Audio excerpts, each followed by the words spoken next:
చైతన్య రథం ప్రేక్షకులకు వీక్షకులకు స్వాగతం, నమస్కారం. నేటి మన చైతన్య రథంలోని ప్రధాన అంశాలు: మన మంచి చెప్పండి, వాళ్ళ కుట్రలను ఎండగట్టండి అంటూ పిలుపునిచ్చారు ముఖ్యమంత్రి చంద్రబాబు నాయుడు. వైసీపీ కుట్రల పట్ల ప్రతి క్షణం అప్రమత్తంగా ఉండాలన్నారు. నిజం గడప దాటేలోగా అబద్ధం ఊరంతా తిరిగి వస్తోంది. జగన్మోహన్ రెడ్డి ముఠ ప్రచారం అలాగే ఉంటుంది. మనం ఎంత మంచి చేసినా ఆ మంచిని మనం నిత్యం చెప్పలేకపోతే జగన్మోహన్ రెడ్డి అండుకో చేసే అసత్య ప్రచారాలు మనకంటే ముందు ప్రయాణిస్తాయి, రాష్ట్రాన్ని చుట్టుముడతాయి. ఆ అసత్య ప్రచారాలను ఖండించి జరుగుతున్న వాస్తవ పరిస్థితుల్ని, కూటమి ప్రభుత్వం చేస్తున్న మంచిని, జరగబోతున్న అభివృద్ధిని ఇంటింటికి వెళ్లి వివరంగా చెప్పండి అంటూ దిశానిర్దేశం చేశారు ముఖ్యమంత్రి చంద్రబాబు నాయుడు. ప్రతి ఎమ్మెల్యేతో ముఖాముఖి చర్చిస్తా, మంచి చెడు వివరిస్తా, ప్రజలకు జవాబుదారీతనంగా ఉందాం, పొరపాటు ఉంటే సరిదిద్దుకుందాం, సుస్థిర ప్రభుత్వంతోనే అభివృద్ధి జరుగుతుంది. ఇది కళ్ల ముందున వాస్తవం. పార్టీకి పునాదులు లాంటి, వెన్నెముకలు లాంటి కార్యకర్తలను విస్మరించొద్దు. ప్రజలను, పార్టీ కార్యకర్తలను కలుపుకుంటూ వెళ్ళి చేసిన అభివృద్ధి కార్యక్రమాలని, ఇస్తున్న సంక్షేమ కార్యక్రమాలని, జరగబోయే అభివృద్ధి కార్యక్రమాలని ప్రజలకి, ప్రతి ఇంటికి వెళ్ళి వివరించి చెప్పాల్సిన బాధ్యత స్థానిక నాయకుల మీద, ఎమ్మెల్యే, ఎంపీల మీద ఉందంటూ పేర్కొన్నారు ముఖ్యమంత్రి చంద్రబాబు. నెల రోజుల పాటు ప్రజల్లోనే ఉండాలని, ప్రజల దగ్గరికి వెళ్లాలని, ప్రజలకు అన్ని విపులంగా వివరించాలని చెప్పి దిశానిర్దేశం చేశారు ముఖ్యమంత్రి చంద్రబాబు. అమరావతిలో ప్రతిష్టాత్మకంగా ఏర్పాటు చేయని క్వాంటమ్ వ్యాలీపై నేడు జరగబోతున్న వర్క్షాప్ కు వస్తున్న ఐటీ పరిశ్రమ దిగ్గజాలు, మేధావులకు చంద్రబాబు నాయుడు గారు డిన్నర్ ఇచ్చారు. దేశంలోనే తొలిసారిగా IBM, TCS, L&T సహకారంతో ఈ పార్కును ఆంధ్రప్రదేశ్ ప్రభుత్వం ఏర్పాటు చేస్తోందని ముఖ్యమంత్రి తెలిపారు. సుపరిపాలనను సుస్థిరం చేద్దాం, 2029లోనూ గెలుపును సాధిద్దాం, ఇంటింటికి సుపరిపాలన విజయాలను చేరవేయాలన్నారు టీడీపీ జాతీయ ప్రధాన కార్యదర్శి నారా లోకేష్. జగన్మోహన్ రెడ్డి గారు మీ ఏడుపులే మాకు, రాష్ట్రానికి దీవెనలు అంటూ పోస్ట్ చేశారు మంత్రి నారా లోకేష్. ఏడాది కాలంలో టీడీపీ చేసిన అభివృద్ధిని, ఇస్తున్న సంక్షేమ కార్యక్రమాలని ప్రజల్లోకి తీసుకువెళ్లేందుకు టీడీపీ కార్యాచరణ ప్రకటించింది. కార్యక్రమంలో పార్టీ అధినాయకత్వం మొదలుకొని పార్టీ కార్యకర్త వరకు డోర్ టు డోర్ ప్రచారాన్ని నెల రోజుల పాటు నిర్వహించేలా టీడీపీ యాక్షన్ ప్లాన్ సిద్ధం చేసింది.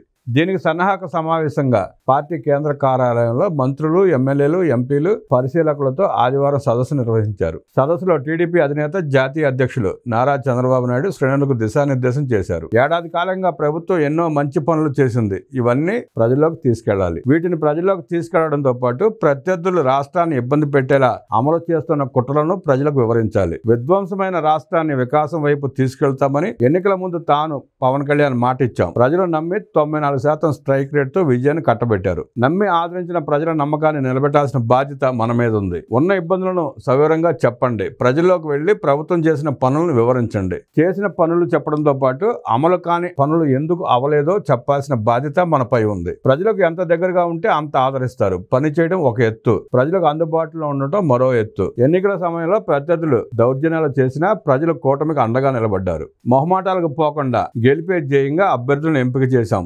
సోషల్ రీ ఇంజనీరింగ్ చేశాం. 2014లో అభివృద్ధి, సంక్షేమ పనులు చేశాం. కానీ రాజకీయం మర్చిపోయాం. చేసింది చెప్పుకోలేకపోయాం. దీన్ని దృష్టిలో పెట్టుకునే ఎప్పటికప్పుడు చేసిన పనిని ప్రజల్లోకి తీసుకెళ్లాలి. మనోభావాలకు అనుగుణంగా వ్యవహరించాలని సీఎం చంద్రబాబు సూచించారు. 2014లో రాష్ట్ర విభజన తర్వాత పరిస్థితులు చక్కదిద్దుకుంటూ ఎవరికీ ఇబ్బంది లేకుండా సంక్షేమ, అభివృద్ధి కార్యక్రమాలను దేశంలో ఏ రాష్ట్రం చేయని విధంగా చేసి చూపించాం.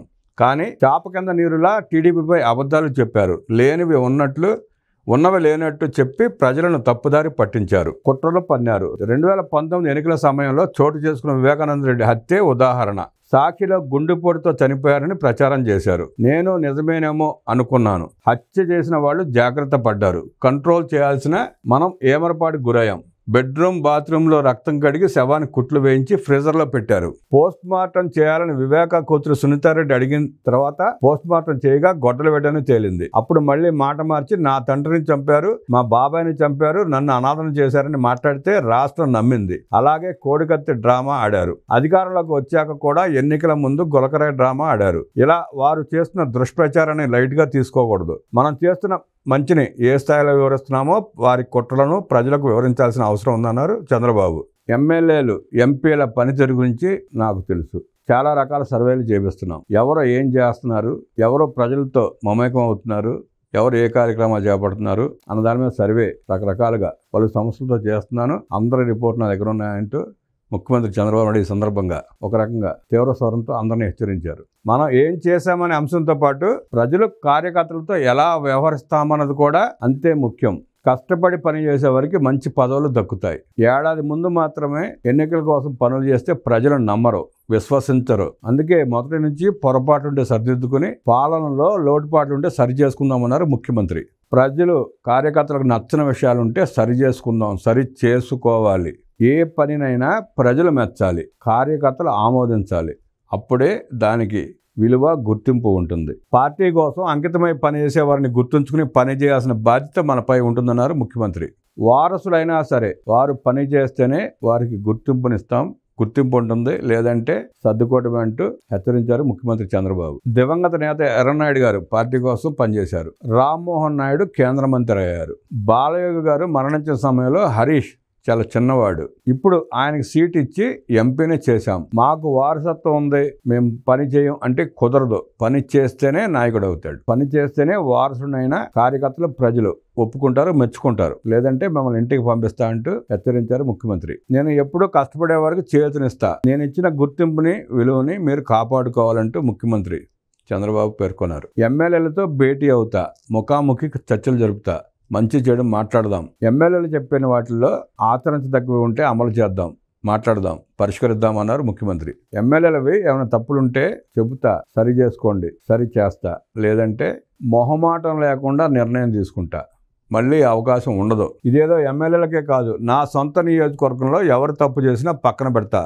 డబ్బులుంటే గెలుస్తామని భావించడానికి లేదు. ప్రజలకు అందుబాటులో ఉండాలి.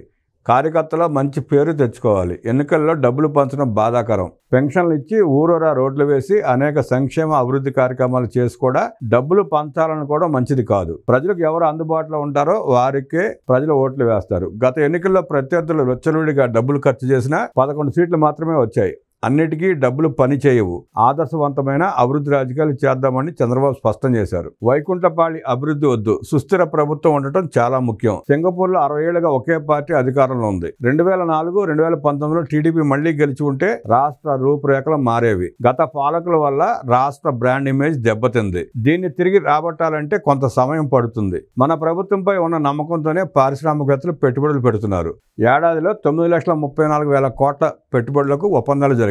దీని ద్వారా 8,50,000 ఉద్యోగాలు వస్తాయి. TCS, Google, Cognizant, Arcelor Mittal, Jindal, LG వంటి కంపెనీలు వచ్చాయి. సీమలో ఏరోస్పేస్, డిఫెన్స్, ఫుడ్ ప్రాసెసింగ్ యూనిట్లు ఏర్పాటు చేస్తున్నాం. పీఎం సూర్యాగర్ రూఫ్ టాప్ కింద 20 లక్షల కనెక్షన్లు ఇవ్వాలని లక్ష్యం పెట్టుకున్నాం. ప్రజలకు మాట ఇచ్చిన ప్రకారం విధ్వంసం నుంచి వికాసం వైపు మళ్ళాం. ఏడాదిలో అన్నీ చేశామని చెప్పడం లేదు. అందుకే సుపరిపాలనలో తొలి అడుగుని చెప్తున్నాం. ఎన్నికల సమయంలో ప్రజలు సరైన నిర్ణయం తీసుకుని సహకరించారు. ప్రజలిచ్చిన ఎంపీ స్థానాలు రాష్ట్ర పరపతికి ఉపయోగపడుతున్నాయి. టీడీపీ ఎప్పుడు బ్లాక్మెయిల్ రాజకీయాలు చేయలేదు.